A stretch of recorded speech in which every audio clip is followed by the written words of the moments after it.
ఎక్కువైన ఎడల నేను కడుపు నిండిన వాడనై నిన్ను విసర్జించి యెహోవా ఎవడని అందునేమో. నువ్వుంటే చాలయ్యా, నీ కృపుంటే చాలు, నీ చల్లని చూపు నాకు చాలు, నీ సన్నిధి ఉంటే చాలు.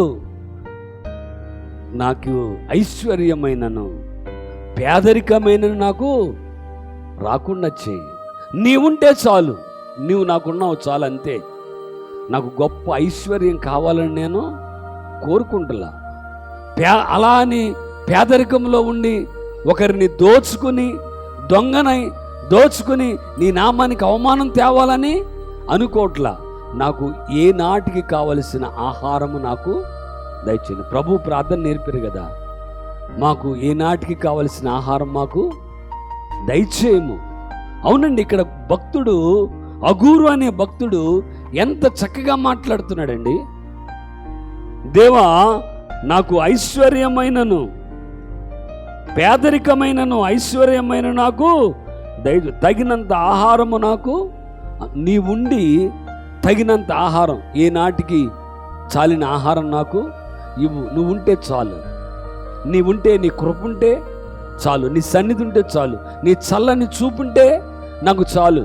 తగిన ఆహారం నాకు దయచే ప్రభువా, నీవుంటే నాకు చాలు. నీవు లేకుండా గొప్ప ఐశ్వర్యం ఉండి, నీవు లేకుండా వెండి బంగారాలుండి, నీవు లేకుండా ఎంతో సామర్థ్యం ఉండి, ఎంతో వెండి బంగారాలు, భూములు, పొలాలు ఇవన్నీ ఉండి, నీవు లేకపోతే ఇవన్నీ వ్యర్థమే ప్రభువా.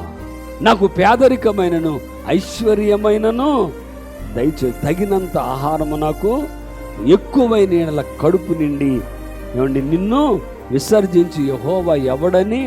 అవునండి, ఎక్కువైపోయిన తర్వాత ప్రజలు ఇలాగే మారిపోతున్నారు.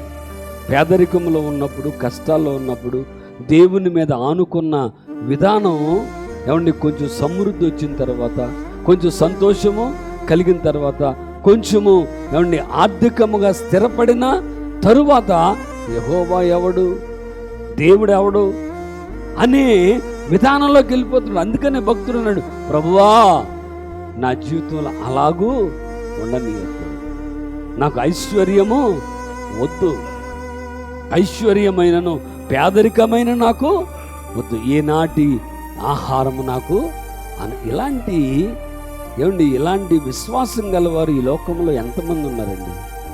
ఇలాగా దేవుని మీద ఆనుకునేవారు, ఇలాగా ప్రభువుని సంపాదించుకున్నవారు ఎంతమంది ఉన్నారు? సంపాదన కొరకు పరుగులెత్తుతున్నారు, ఆరాధన లేదు.